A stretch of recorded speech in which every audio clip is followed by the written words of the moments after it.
Ya le he cambiado la pila a esta cosita. Vamos a poder avanzar. Ya, justamente estábamos hablando, chicos, de la anorexia nerviosa el día de ayer, ¿no? Recuerden que lo principal en la anorexia nerviosa es la baja de peso, ¿ya? O para, como hemos indicado, ¿no? En parámetros de edades, esto se produce más que todo en la adolescencia temprana, ¿correcto? Entonces va a tener un gran impacto sobre el desarrollo a nivel endocrinológico y en el crecimiento de la paciente adolescente, porque es mucho más frecuente en mujeres. Recuerden que 30 y 50% logran una recuperación completa, 10 al 20% desarrollan un curso crónico, múltiples hospitalizaciones y lo que hemos indicado, chicos, ¿no? La misma complicación viene asociada a las complicaciones médicas de la propia anorexia nerviosa, es decir, el bajo peso y la desnutrición, y también cuando la paciente tiene como comorbilidad médica, la depresión puede llegar al suicidio, ¿ya? Factores de buen pronóstico es duración corta de la anorexia nerviosa, es decir, que también no dure mucho tiempo la baja de peso, se restablezca el peso en la hospitalización y se mantenga el mismo peso el primer mes post-alta de la paciente, ¿no? Y la dieta con mayor valor energético, kilocalorías por gramo previo al alta.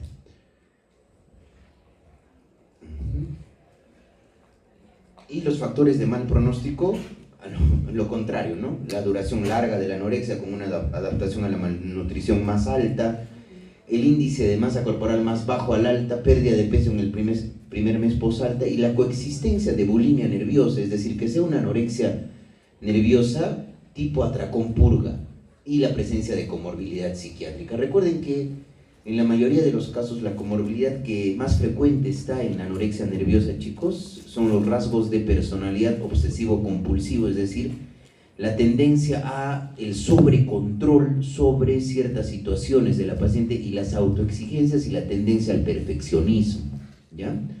Recuerden por favor eso. Ahora, vamos con un ejemplo. El ejemplo 3, M es un varón de 26 años, acude tras perder 14 kilogramos en 6 meses, niega tener obsesión con la comida, alteraciones de la imagen corporal y ansiedad, dice que ha pasado de una dieta vegana porque su novia es vegana, y así le era más fácil comer con ella, 26 años, explica que no le gustan mucho las fuentes veganas de proteínas, por lo que la dieta se ha basado principalmente en verduras y arroz al vapor. Ha adelgazado deprisa, ha perdido energía, incluso para poder realizar las aficiones normalmente que realizaba, como es practicar deporte, ¿no? Si bien es cierto, al inicio lo felicitan por perder peso, lo que sirvió para reforzar la nueva dieta, con el tiempo ha ido restringiendo más la comida y ha acabado obsesionado con los alimentos y el recuento de calorías, costándole trabajo dedicar la atención a otras cosas. Esto más que todo, chicos, perder más del 5% de peso, ¿no es cierto?, para la edad. Y nos basamos en qué parámetro, el índice de masa corporal, ¿no es cierto?, para hablar de anorexia nerviosa, porque es uno de los indicadores de gravedad. Sí, y también puede ser frecuente en el varón, ¿no? Pero no es como se presenta con la frecuencia que se da en la mujer. Ahora, ¿cómo realizamos el diagnóstico? Primero, vamos a ir con una pregunta directa, chicos, ¿no? ¿Alguna vez ha tenido un trastorno alimenticio como anorexia o bulimia? O iniciar con una pregunta indirecta. ¿De qué manera? ¿Has pensado que tienes sobrepeso? ¿Y has hecho dieta alguna vez? Y muchas veces es muy importante, chicos, preguntar ¿cómo es tu relación con la comida? ¿No es cierto? Porque normalmente el ser humano desarrolla desde niño una relación con la comida, dependiendo también de los factores propios de la familia. ¿Alguna vez has pesado mucho menos de lo que la gente piensa que deberías pesar? ¿Cuál ha sido tu peso más liviano? ¿Cuánto mides? Con el objetivo de establecer el índice de masa corporal que nos va a permitir hacer el diagnóstico de gravedad de la anorexia nerviosa. ¿Llegaste a pensar que sufrías de sobrepeso al punto en el punto que pesabas menos? ¿Has tenido miedo a subir de peso? Una de las características o núcleo psicopatológico, ¿no? El miedo mórbido a engordar. Y acá tenemos una memotecnia para que nunca se olviden de la anorexia nerviosa. Los anoréxicos se desesperan por el miedo a subir de peso. Son los 3 criterios. Se desesperan, distorsión de la imagen corporal, miedo a engordar y peso significativamente bajo. Y recuerden que en niños, ustedes que están haciendo pediatría, probablemente la relación edad-índice de masa corporal, de acuerdo al Z-score, va a estar por debajo de -1 o -2, ¿correcto? Recuerden eso. y es mucho más frecuente, como lo hemos dicho, en la adolescencia temprana, ¿no? Y el diagnóstico diferencial de la pérdida de peso puede ser por una malabsorción, una enfermedad celíaca, una enfermedad de intestino irritable, neoplasias, uso ilícito de drogas, tuberculosis dentro de nuestro país está dentro de uno de los diagnósticos diferenciales, de la amenorrea, porque si bien es cierto para el DSM-5 se ha quitado el criterio de la amenorrea, pero lo hemos explicado por qué fisiológicamente una paciente mujer hace amenorrea con anorexia, porque no hay grasa de donde sintetizar hormonas sexuales, ¿sí? Y los diagnósticos diferenciales dentro de diagnósticos psiquiátricos, la depresión, pero se produce la pérdida de apetito asociado a ánimo deprimido y anhedonia. El trastorno obsesivo compulsivo, característicamente hay ideas parásitas intrusas asociadas con que pueda pasar algo con comer un determinado tipo de alimento. Y raramente, chicos, la psicosis o trastornos por somatización, un trastorno de ideas delirantes de tipo somático, donde el paciente piensa y cree, tiene la convicción férrea de que tiene un cáncer de colon, no empieza a comer, va a bajar de peso, pero no es secundario al miedo a engordar ni a la idea sobrevalorada respecto al peso y la forma corporal, sino es secundario a una creencia delirante, ¿sí? Y acá tenemos algunas cosas que podemos identificar, ¿no? Tener, digamos, el abdomen bien plano, permiso para comer, eres débil, quemar calorías, lo debo hacer todos los días, y eso va asociado como estamos indicando. Ahora, el tratamiento para la anorexia nerviosa, esta, chicos, es una guía de práctica clínica. ¿De qué año? Miren, van a ver, del año 2023, del año pasado, de la APA, de la American Psychiatric Association, que al igual que en esquizofrenia, tiene pues validez, es muy importante porque permite valorar de acuerdo a el consejo que da recomendación como nivel 1 o sugerencia, y de alta confianza, moderada confianza y baja confianza. Lo ideal es seguir una recomendación 1, una recomendación y con alta confianza, ¿no? Donde podamos tener un buen resultado clínico de acuerdo a esto, ¿no? Entonces, lo primero que tenemos que hacer, chicos, cuando nosotros evaluamos a una paciente con un trastorno de conducta alimentaria específicamente, es hacer una valoración psiquiátrica completa. Ver el historial de peso del paciente, el máximo y el mínimo peso, la presencia de patrones o cambios, ya sea restrictivos, evitación de la comida, atracones de comida, patrones en los cambios del repertorio de comidas, es decir, cambiar probablemente dietas a dietas muy bajas en calorías, ¿sí? El porcentaje del tiempo que tiene el paciente preocupado por la comida, el peso o la forma corporal, el deterioro psicosocial secundario a los cambios propios del trastorno de conducta alimentaria. Esto es, miren, si nosotros nos damos cuenta, es recomendación con baja confiabilidad, ¿no? Todavía. Además, descartar ya sea que exista una historia familiar de trastorno de conducta alimentaria o otras condiciones médicas, como hemos dicho, ¿no es cierto? En nuestro país, una de las condiciones que hay que descartar es tuberculosis, ¿ya?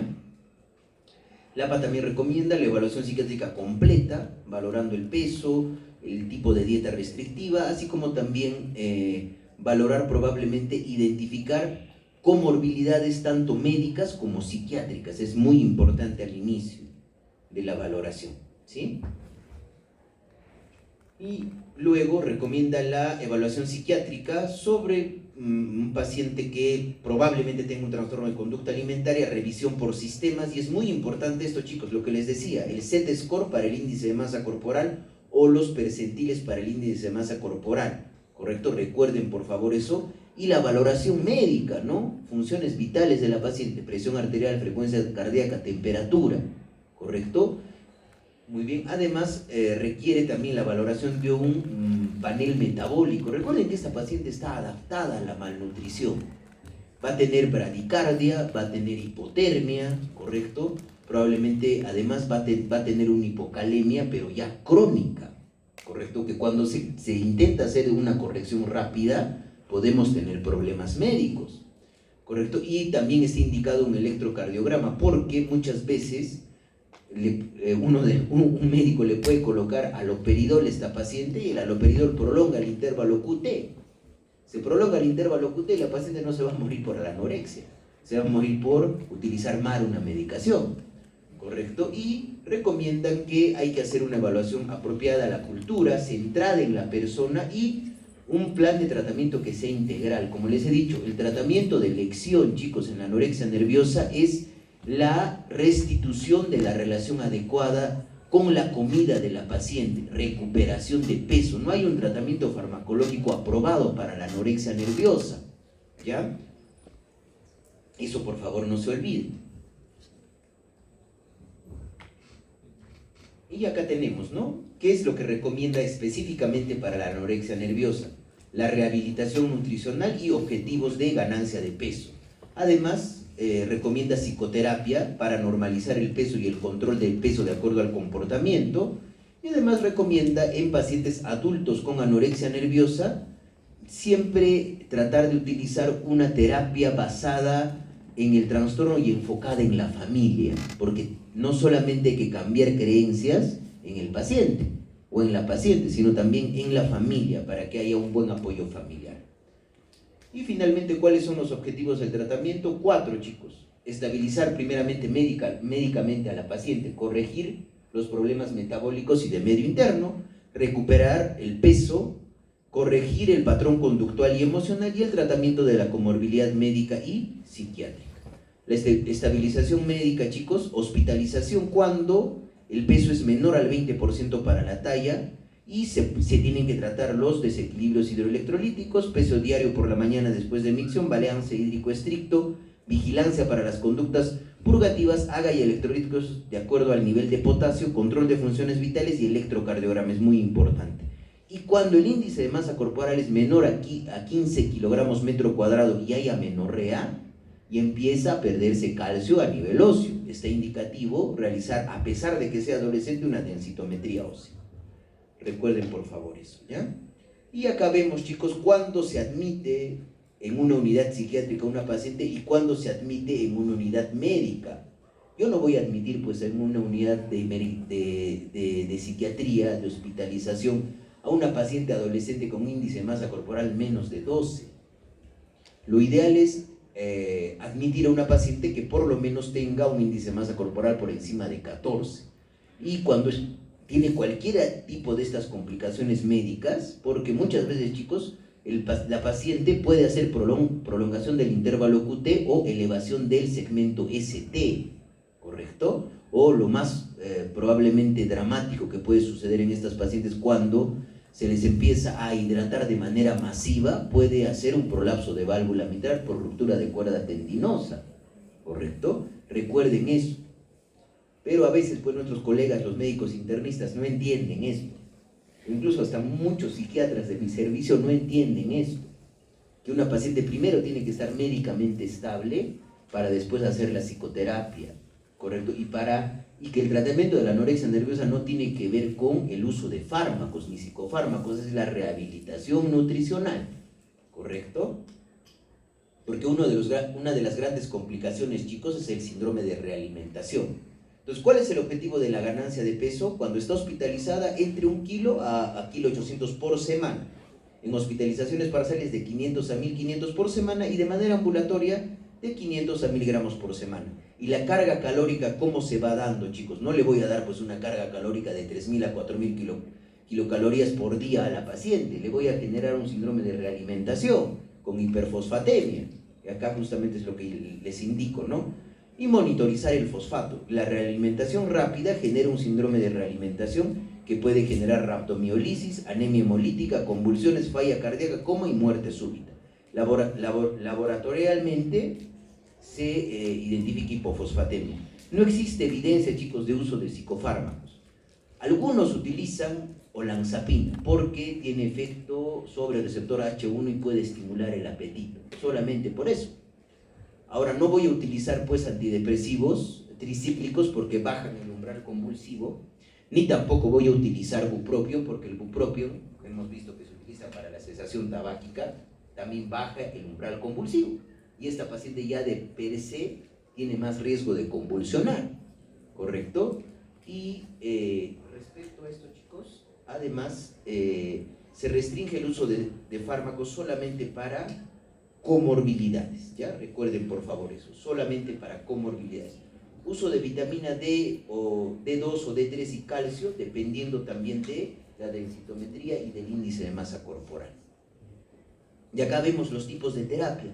Recuerden, chicos, que tiene que ir la rehabilitación nutricional asociada a terapia, ¿no? Más que todo, el tratamiento indicado, chicos, hay un modelo, por ejemplo, este es el modelo, el MANTRA, el Maudsley Model of Anorexia Nerviosa Treatment for Adults, pero el que demuestra más evidencia, chicos, son todas estas terapias, están centradas en terapia cognitivo-conductual, cambiar pensamientos, sentimientos y cogniciones específicamente. Y eso tiene que ser dado pues por un psicólogo o un psiquiatra que tenga una especialización en terapia cognitivo-conductual y en una determinada tipo de técnica específica, como cualquiera de estas, ¿no? Lo que ustedes tienen que recordar es que el tratamiento es terapia cognitivo-conductual, ¿ya? Y para la comorbilidad psiquiátrica solamente hay que utilizar psicofármacos, y esto es pregunta de examen. Yo no voy a utilizar psicofármacos en una paciente que está con una anorexia de ingreso.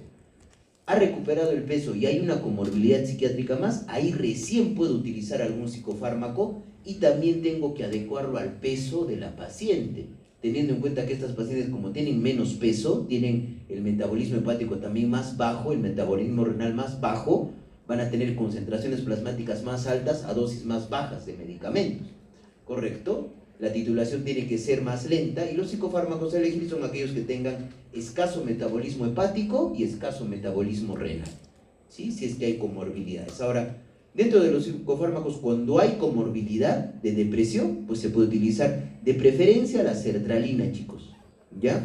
En antipsicóticos es uso sintomático o olanzapina. Benzodiazepinas netamente a veces se utiliza antes de que la paciente vuelva a comer para reducir la ansiedad que le genera el ganar peso. Y otros fármacos, se puede utilizar terapia de reemplazo hormonal, no tiene buena evidencia científica. Y procinéticos, recuerden que estas pacientes no hacen diarrea, se tienden a estreñir, ¿ya? Se puede utilizar justamente un macrólido, mire, eritromicina, 4 a 6 miligramos por kilogramo cada 6 horas, ¿ya? Porque estimula la motilidad intestinal. Acá tenemos algunas imágenes. Esta es resonancia magnética funcional en pacientes con anorexia nerviosa con alteraciones a nivel de los lóbulos temporoparietales.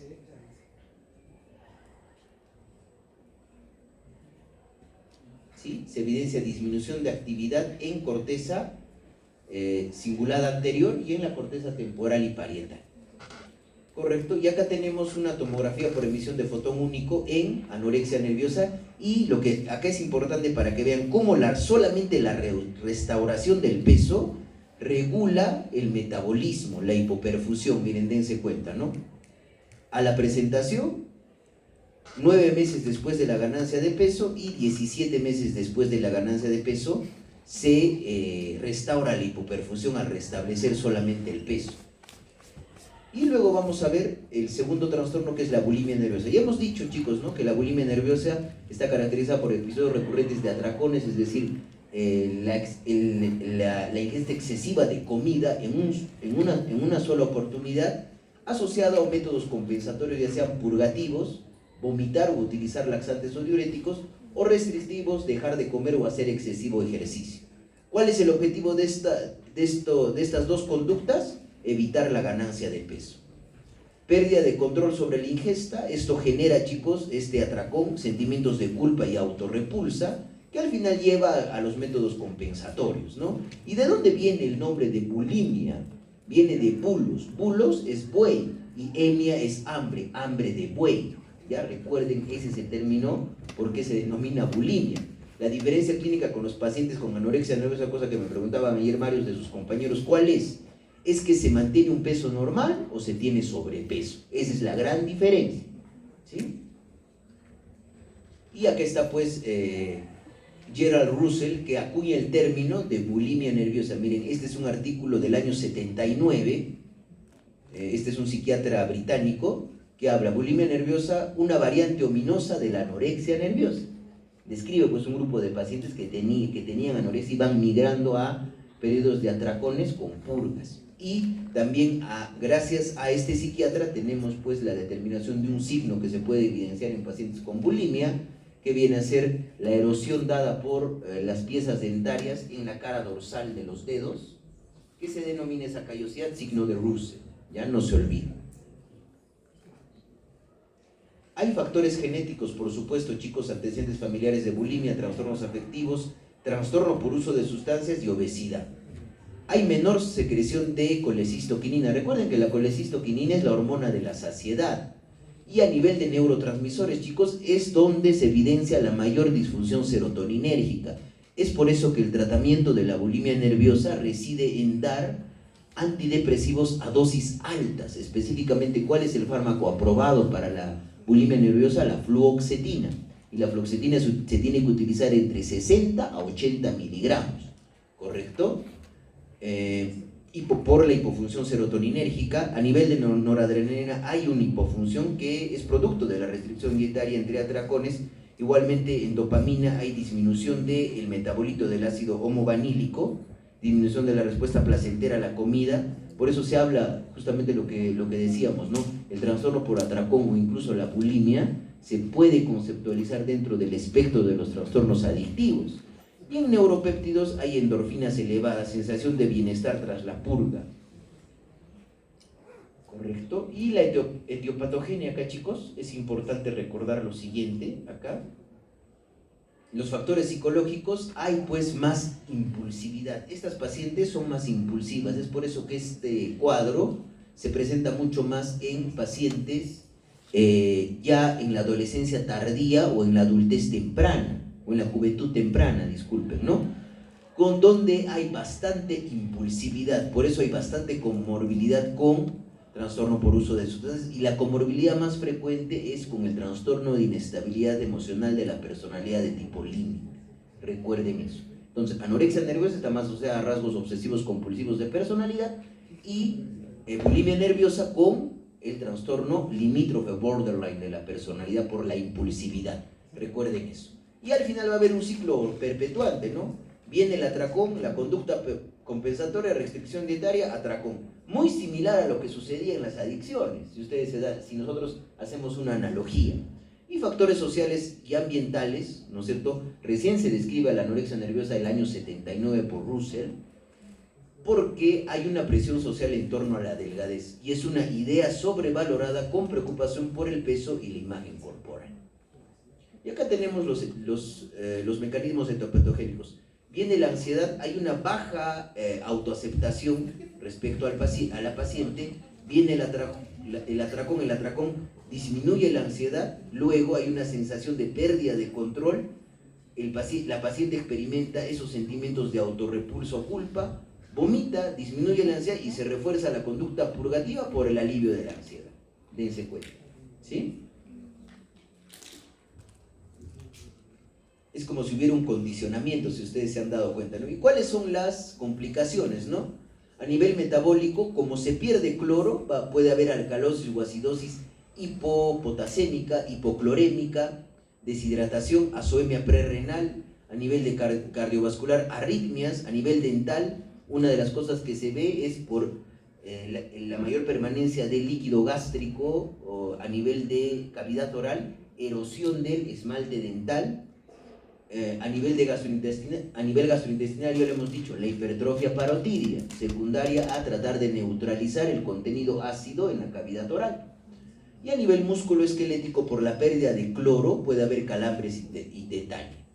Cardiovasculares, bradicardia, hipotensión, miocardiopatía, insuficiencia cardíaca congestiva, esto en pacientes con anorexia, ¿ya? Y a nivel dental, chicos, caries en quienes se purgan igual.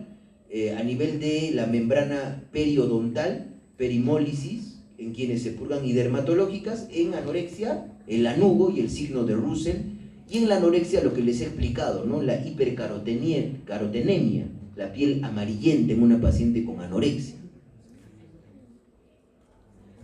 ¿Listo? Y endocrinas metabólicas, chicos, chicas, la menorrea en la anorexia, la infertilidad en la anorexia. Y a nivel digestivo, estreñimiento, elevación de enzimas hepáticas, la infiltración grasa del hígado, dilatación o rotura gástrica por vómitos y los desgarros de Mallory Weiss, ya por los vómitos repetidos. Y en las manifestaciones clínicas, el atracón, chicos, característicamente es la conducta predominante. Hay que valorar cuántas veces, el tiempo, la pérdida de control, los vómitos autoinducidos y ese círculo perpetuante, ¿no? Dieta, atracón, maniobra compensatoria. Dieta, atracón, maniobra compensatoria, ayuno total, uso de anorexígenos o ejercicio físico excesivo. Y a nivel cognitivo, lo que hemos dicho, al igual que en la anorexia nerviosa, chicos, todas estas ideas son egosintónicas. La paciente se siente cómoda con buscar perder peso, ¿sí? Y en las complicaciones, consecuencias de atracones y purgas, acá debería decir bulimia nerviosa, disculpe. Consecuencia de atracones y purgas gastrointestinales, cardíacas, trastornos hidroelectrolíticos y psiquiátricas, lo que hemos dicho, ¿no? Aquí está, trastorno de inestabilidad emocional de la personalidad de tipo límite y el trastorno por uso de sustancias porque predomina en la bulimia nerviosa la impulsividad. Vean, chicos, la hipertrofia parotidia, ¿correcto? Hipertrofia parotidia, el signo de Russell, ¿no es cierto? Y la hipertrofia parotidia y las alteraciones a nivel de la salud oral. Estas características que se ven a nivel de la erosión del esmalte dental y la sequedad de la mucosa. Y muchas veces, chicos, se ve también por los vómitos autoinducidos, petequias periconjuntivales, ¿ya? Porque la paciente aumenta pues la presión intratorácica al momento de vomitar. Y la comorbilidad, miren, dense cuenta, chicos, la comorbilidad de la bulimia nerviosa, ¿con quién tiene mayor cantidad de comorbilidad? Con los trastornos de conducta, 29%, puede haber también comorbilidad con agorafobia, trastorno depresivo, ¿sí? Y los criterios diagnósticos, lo más importante, chicos, que ustedes tienen que acordarse es los atracones, que se tienen que dar como mínimo en un periodo de 3 meses, durante, por lo menos, de acuerdo a la gravedad, tiene que producirse 1 a 3 veces por semana en un periodo de 3 meses y tiene que haber una conducta compensatoria, ya sea a partir de vómitos, laxantes, diuréticos, ejercicio excesivo o ayuno, ¿sí? Y para CIE-10, lo característico que son los atracones, la preocupación por ganar peso, y acá tenemos finalmente un ejemplo 4, donde se habla de una paciente justamente que empieza a purgarse luego de tener atracones de comida, pasa del vómito al uso indebido de laxantes después de leer que los vómitos provocan problemas dentales. Actualmente se da un atracón semanal, normalmente cuando se siente sola el fin de semana, y se toma después 10 tabletas de bisacodilo para depurar el cuerpo. Entonces es muy frecuente, chicos, ¿no? Tomar bisacodilo o tomar otro tipo de laxantes para bajar de peso después del atracón, ¿ya? ¿Y cómo realizamos el diagnóstico? Le preguntamos a la paciente, ¿has sentido alguna vez que tu forma de comer está fuera de control? Porque hay pérdida de control sobre la ingesta. Es lo mismo que sucede en las adicciones. La paciente empieza, chicos, a comer. Yo he tenido pacientes, y les doy mi experiencia clínica, que empiezan a comer, por ejemplo, en Navidad un panetón y se acaban el panetón entero, ¿ya? ¿Correcto? Y hay que preguntar si tienes atracones, es decir, y hay que normalizar pues este atracón, ¿no? Es decir, cuando comes cantidades mayores de las que deberías y sientes que no puedes parar de comer. Y después de que tiene el atracón, chicos, tiene los sentimientos de autorrepulsa o autodesprecio hacia ella misma y viene la conducta compensatoria, ¿no? Se trata de eliminar esas calorías sobreingeridas. Y en su máxima expresión hay que determinar la frecuencia de la conducta para también determinar la gravedad del cuadro, ¿no es cierto?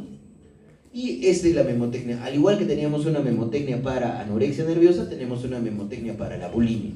En los atracones sientes preferencia por el pastel, porque la mayoría de veces, chicos, se come, los atracones tienen como contenido de ingesta comida con alto contenido calórico, ¿ya? Es decir, puede ser pan, puede ser pasteles, galletas, helado, botes de mermelada, ¿sí? Entonces, atracones, episodios recurrentes de atracones por lo menos una vez a la semana en los últimos 3 meses, sentimiento de ausencia de control al comer, pérdida de control, preocupación excesiva respecto a la imagen y el peso corporal, y las purgas, vómito autoinducido, abuso de laxantes, diuréticos, enemas y otros medicamentos, que pueden utilizar medicamentos anorexígenos, ayuno o ejercicio excesivo. Entonces, ¿cuál es el curso y pronóstico de la bulimia, chicos? 50% presenta remisión completa del cuadro, 20% persiste con sintomatología y 30% tiene un curso con remisiones y recaídas. Un factor de buen pronóstico, chicos, es la reducción rápida de los síntomas posterior al inicio de tratamiento. ¿Y cuáles son factores de mal pronóstico? Excesiva impulsividad, la comorbilidad con el trastorno de inestabilidad emocional de la personalidad de tipo límite, pobre ajuste social, conductas autodestructivas y gravedad de secuelas de las conductas purgativas, ¿no? Es decir, que puede haber hecho un desgarro de Mallory Weiss o un síndrome de Borrheim, ¿no es cierto? Eso para que recuerden. Y igualmente acá tenemos las directrices para la bulimia nerviosa, ¿correcto? La evidencia es disponible, lo mismo que hemos descrito para la anorexia. Sin embargo, acá hay una cosa bien importante que tienen que recordar. Se siguen los mismos parámetros para evaluar a la paciente. Hay que valorar el peso, hay que hacer un manejo multidisciplinario centrado en la persona, ¿correcto? Y ¿cuál es el tratamiento específico para la bulimia nerviosa? Acá lo tenemos, ¿correcto? Igual ver el Z-score. Y en la bulimia nerviosa, ¿qué es lo que recomienda la APA? Recomienda un inhibidor selectivo de la recaptación de serotonina. ¿Cuál es el tratamiento de elección? Fluoxetina, como mínimo de dosis 60 miligramos por día, asociado a psicoterapia sola por 6 semanas, ¿no? Y sugiere como evidencia 12 dar una terapia basada en el trastorno de conducta alimentaria enfocada en la familia. El tratamiento de elección es la fluoxetina y se tienen muy buenos resultados, chicos, con la fluoxetina. Disminuyen bastante los atracones con la fluoxetina. Recuerden, por favor, eso, ¿ya? Claro que, por supuesto, va a haber pacientes que no van a responder de manera adecuada, ¿no? Entonces, ¿cuál es el objetivo? Restaurar el patrón alimentario normal, corregir ese patrón cognitivo y emocional en la paciente y el tratamiento de la comorbilidad médica y psiquiátrica. Muy parecido a lo que tratamos en anorexia, solamente que en la anorexia el tratamiento es la rehabilitación nutricional, ¿correcto? Y evitar las complicaciones, evaluar bien a la paciente antes de pensar hospitalizarla en un servicio de psiquiatría. Y la mayoría de los casos de bulimia nerviosa, chicos, se tratan de manera ambulatoria, salvo que exista una comorbilidad, ¿no? Una paciente que viene con un intento de suicidio, tiene un trastorno límite de personalidad y comórbidamente tiene bulimia nerviosa. Se restaura el tratamiento, el patrón alimentario, eliminar el ciclo atracón-vómito, consejería nutricional y fluoxetina. Por lo menos, mire, esto es lo que dice la guía APA, chicos, 6 a 12 meses para prevención de recaídas, ¿ya? Y cuando no se tolera la fluoxetina, porque no todos los cerebritos son iguales, se puede considerar utilizar sertralina, escitalopram, fluvoxamina de segunda línea. Y yo veo mucho esto, chicos, ¿no? En pacientes veo en clínica, tanto privada como en la parte pública, paciente con bulimia nerviosa, recién está con 20 miligramos de fluoxetina y ya le meten topiramato. Cuando miren, topiramato y antidepresivos tricíclicos son fármacos de tercera línea.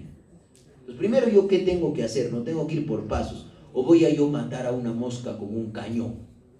No, ¿no es cierto? Primero tengo que llegar a 60 miligramos, incluso se puede llegar hasta 100, ¿correcto? Cuando ya no hay efectividad, recién puedo potenciar o rotar a otro IRS, sertralina, escitalopram o fluvoxamina. Y ya al final, como tercera línea, recién puedo utilizar topiramato. Al igual que en la anorexia, el bupropión está contraindicado porque disminuye el umbral convulsivo, al igual que los antidepresivos tricíclicos. ¿Sí? Y acá lo que utilizamos, ¿no? También hay bastante evidencia para la fluvoxamina, chicos, en la bulimia nerviosa. En antipsicóticos, multiimpulsividad, ninguno de estos está aprobado, pero off-label se puede utilizar. Benzodiazepinas, netamente uso sintomático, y uso en síntomas específicos y asociados topiramato, pero es fármaco de tercera línea, ¿correcto? Recuerden por favor eso. Y esto, chicos, es en base a la guía de la APA, ¿sí? Se corrige el patrón cognitivo y emocional utilizando terapia cognitivo-conductual junto con fluoxetina, ¿no? Técnicas psicoterapéuticas de corte psicodinámico no han demostrado ser útiles. Ustedes ya saben mi opinión respecto al psicoanálisis. Eso no sirve, ¿correcto? No sirve para nada. Si alguno de sus docentes hace psicoanálisis, bueno, esperen que termine nomás su rotación, ¿correcto?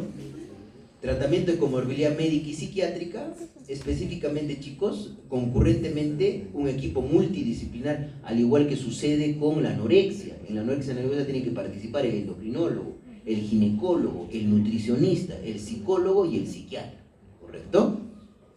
Y buscar la adherencia a tratamiento psicofarmacológico y psicoterapéutico. Y acá tenemos en el ejemplo 5, una mujer de 50 años que acude con obesidad importante. La paciente refiere que en los últimos años tiene momentos en los que siente la necesidad irrefrenable de comer, habitualmente dulces. Entonces, como todo el dulce que hay en casa, o se va a la panadería y compre grandes cantidades de pasteles. Refiere angustiada que le da vergüenza en la panadería, dice que es para sus hijos. Come a escondidas, pero con una sensación de pérdida de control que la supera, hasta que no queda nada. Después se siente muy llena y muy culpable. Aunque no come cantidades excesivamente habitualmente y sigue una dieta en apariencia equilibrada, la paciente ha ido aumentando de peso de manera progresiva, pues estos episodios le suceden hasta 2 o 3 veces por semana. Quiere hacer una dieta que le ayude a bajar peso y controlar este apetito. Tiene episodios de atracones y no hay conducta compensatoria y hay obesidad. Esto es lo clásico de un trastorno por atracón, ¿correcto? Entonces, el trastorno de atracones o trastorno por atracón son episodios recurrentes de atracones donde se ingiere cantidades de comida superiores en un periodo corto de tiempo y no se desarrolla comportamientos compensatorios de ningún tipo después del atracón. Y esto es algo importante, chicos. Los episodios se llevan a cabo en privado y después de eso el paciente experimenta, durante el atracón, siente que no puede controlar el impulso por comer.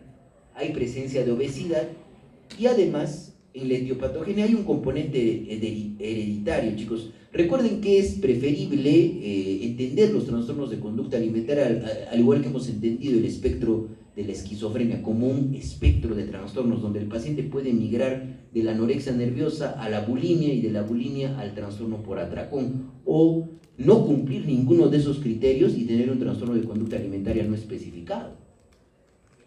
¿Correcto? Hay antecedentes de obesidad infantil, trastornos afectivos y dinámica familiar negativa. Las emociones intensas pueden provocar un episodio de atracón. Y para CIE-10 esto se conoce como hiperfagia asociado a síntomas psicológicos. ¿Correcto? Porque CIE-10 no reconoce el trastorno por atracón aún. CIE-11 sí ya lo reconoce, ¿no? El atracón es la conducta predominante.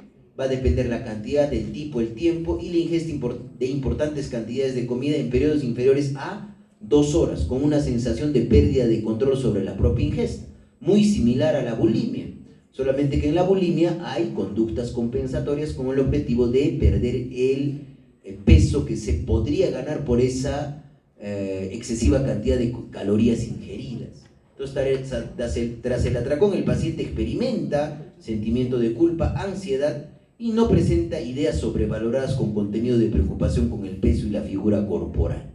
Recuerden eso, ¿ya?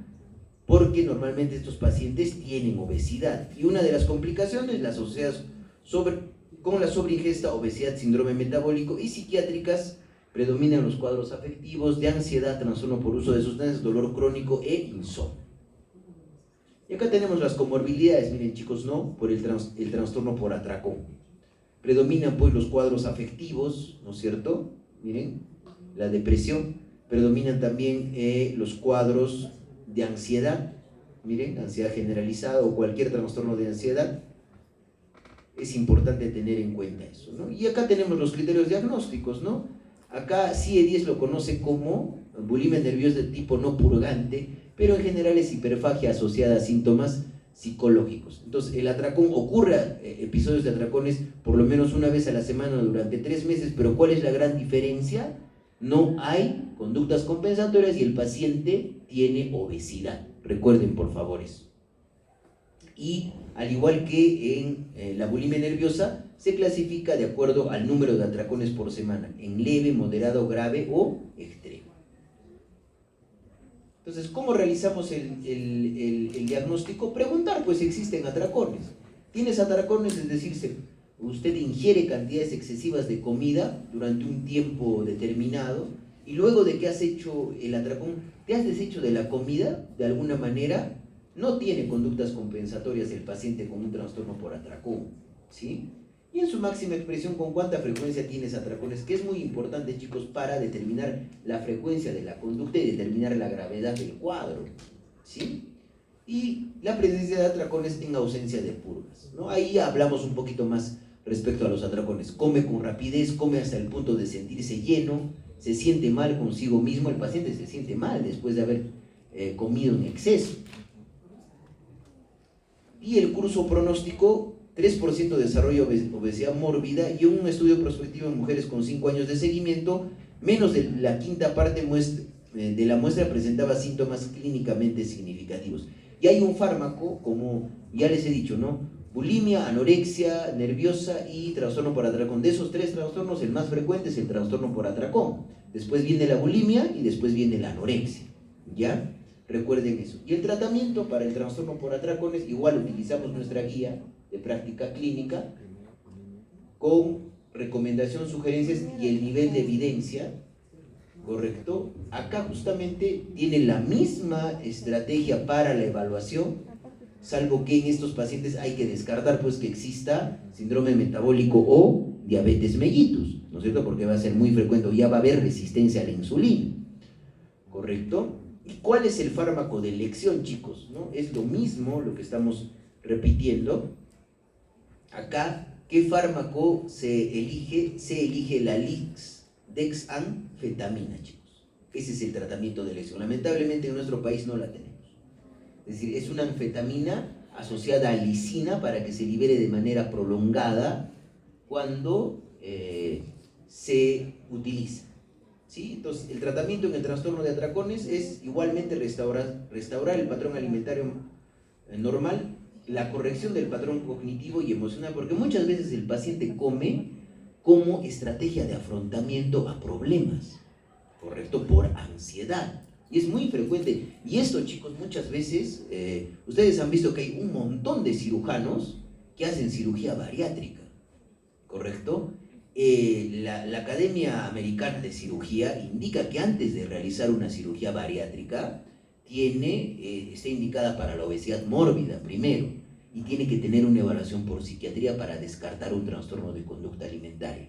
¿De qué sirve que yo le haga una cirugía bariátrica si el paciente tiene un problema, un trastorno por atracón? El paciente otra vez va a volver a engordar. Pero ¿quién se llenó ya de dinero la billetera?